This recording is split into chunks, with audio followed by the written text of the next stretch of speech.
According to an article that I found in the New York Times recently, Mayor Eric Adams was in talks with, let's just say, some individuals who apparently trying to convince the mayor to drop out of the race.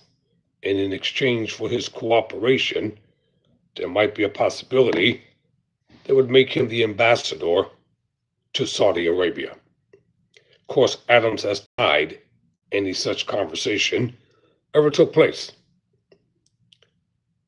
but yet all the information points to the contrary. So this article for the New York Times was written by, make sure I have their names correct, Dana Rubenstein, William K. Roshbaum, Alice Fandos, and Maggie Haberman.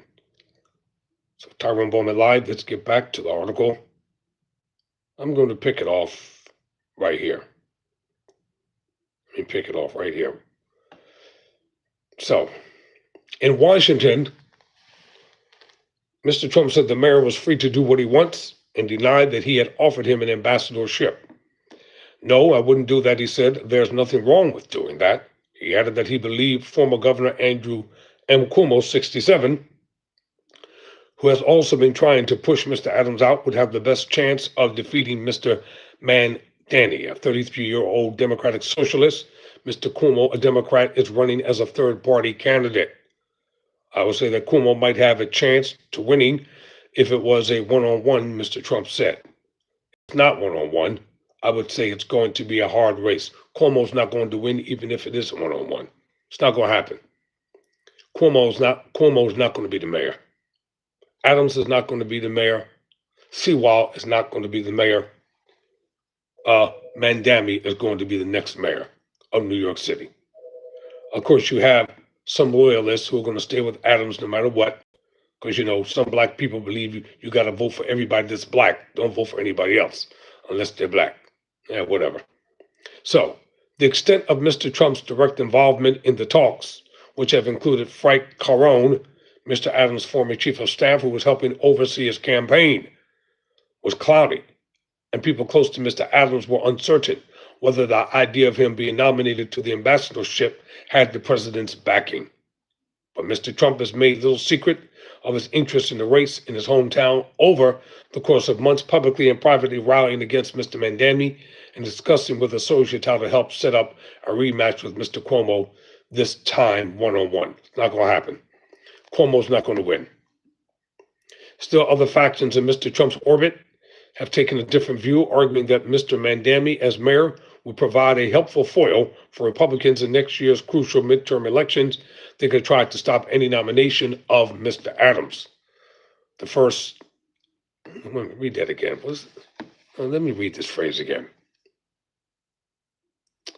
Mr. Mandani, as mayor, will provide a helpful foil for Republicans in next year's crucial midterm elections. They could try to stop any nomination of Mr. Adams. And what's wrong with that? If Adams is not going to be the mayor, doesn't matter, because he's not going to win. The Times first reported earlier this week that Mr. Trump allies had been discussing ways to persuade Mr. Adams and Curtis Sewell, the Republican nominee and founder of the Guardian Angels, to drop out of the race. That would clear the field for Mr. Cuomo's third-party candidacy. Mr. Sewell has insisted he has no interest in a job in the Trump administration and plans to stay in the race. That I believe. Despite Mr. Adams' denial on Friday, he had privately told allies in recent days that he was considering a range of options at the time. You know what? That's garbage. Adams is an outright liar. Y'all keep forgetting he was a cop. One of the most vicious cops against his old people for over 30 years. He was deputy mayor to former mayor Ed Koch. Remember?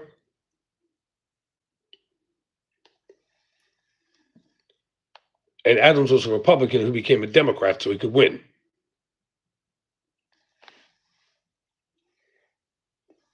The situation grew so chaotic at one point Friday that two people close to Mr. Adams said he had scheduled to visit to Washington on Monday for meetings at the White House. Other news outlets reported his travel plans, but minutes later on, one of the people abruptly reversed course and said there would be no trip. If Mr. Adams did accept a nomination for an ambassadorship but served out his term, he would very likely remain on November's general election. If he resigned quickly, he could attempt to take his name off, but doing so would plunge New York into uncertainty and temporarily evaluate to the mayoralty a few frequent antagonists, Joanne D. Williams, the city's progressive public advocate. If the White House or others could persuade one or both men to drop out, it could certainly hurt Mr. Mandami's chances by consolidating opposition, but Mr. Mandami would most likely remain the favorite. Polls generally show him comfortably ahead of Mr. Cuomo and Mr. Sewell. Mr. Adams is polling in the single digits. Any support from Mr. Trump, even tacit, could also blow back on Mr. Cuomo in a city where the president is overwhelmingly viewed unfavorably by voters, and push other Democratic officials toward Mr. Mandani. Governor Kathy Hochul, Democrat, who has not backed Mr. Mandani, offered a preview on Friday warning Mr. Trump to stay out of the race. Quote, he should not be anointing the next mayor of New York City, end quote, she said. Dora Pekic, a spokesperson for the Mandami campaign, said the assemblyman was running to serve New York, not do the bidding of an authoritarian president and his billionaire friends. While Mr. Cuomo and Mr. Trump tangled at various points during the first Trump presidency, the two men have known each other for more than 40 years, never had what the former governor privately joked was a dysfunctional marriage, quote, close quote. Mr. Cuomo resigned as governor amid about a dozen accusations of sexual harassment in 2021, but has denied any wrongdoing, and he was also cleared. The Times reported last month that the two men had spoken directly about the race, citing people briefed on their call, but they later denied the account. Well, that's what liars do. Liars lie. Politics is a dirty, nasty, lying game.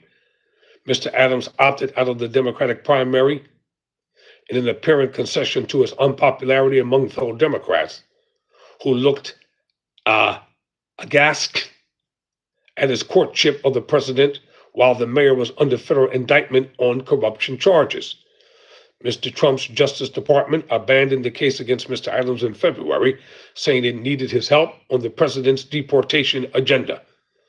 Mr. Trump, who was convicted of felony charges of falsifying business records and has insisted that he was prosecuted strictly for political reasons, has since said of that move, quote, I helped out a little bit, and that the mayor was unfairly pursued.